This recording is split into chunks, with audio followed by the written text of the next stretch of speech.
Moscow, in a striking rebuke delivered on Russian soil, Jordanian Foreign Minister Ayman Safadi condemned Israeli Prime Minister Benjamin Netanyahu's policies, branding them a destructive project that fuels perpetual instability across the Middle East. Standing beside his Russian counterpart, Sergei Lavrov, Safadi accused Israel of trapping the region in conflict through aggression in Gaza, interference in Syria, and efforts to displace Palestinians. Safadi's words come at a time of mounting international concern. The war in Gaza has left Palestinians facing hunger, displacement, and devastation. For Jordan, a country that shares deep historical and humanitarian ties with Palestine, the crisis represents not just a regional issue, but a direct threat to stability across the Arab world.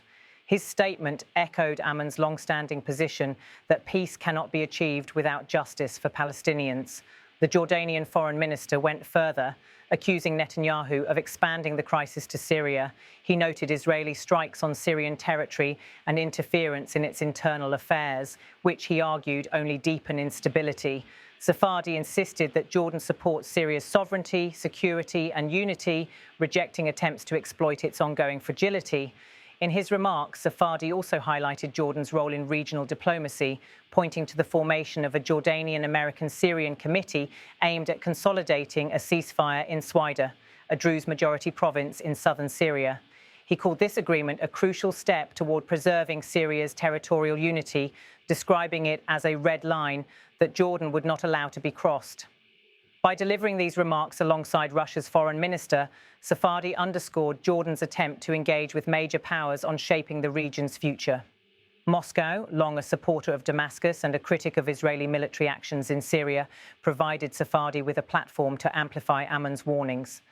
The joint appearance sends a signal that Jordan, while traditionally aligned with the West, is also seeking stronger ties with Russia in balancing the region's geopolitical complexities.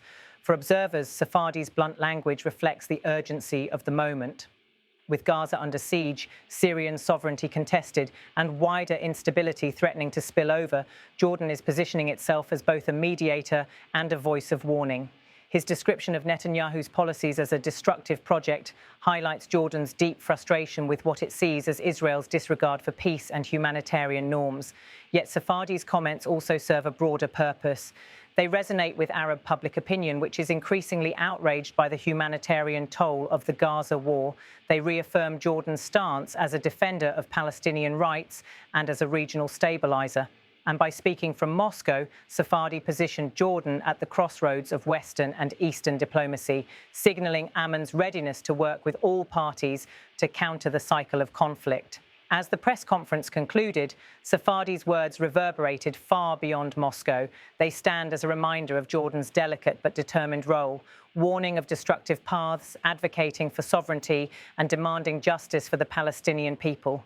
Whether his warning will shift the calculus of regional powers remains uncertain, but his message is clear.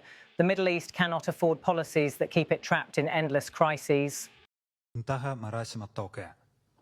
Уважаемые дамы и господа, переходим к пресс-конференции по итогам переговоров глав.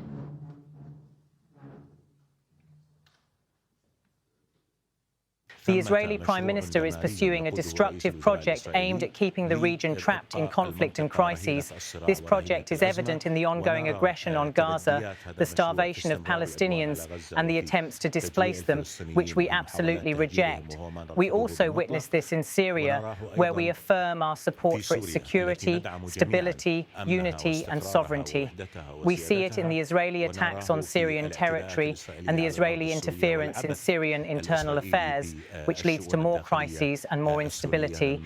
We had agreed to form a trilateral Jordanian-American-Syrian committee to consolidate the ceasefire in Syria's Druze-majority province of Swaida and work towards a solution that preserves Syria's unity, which is a red line.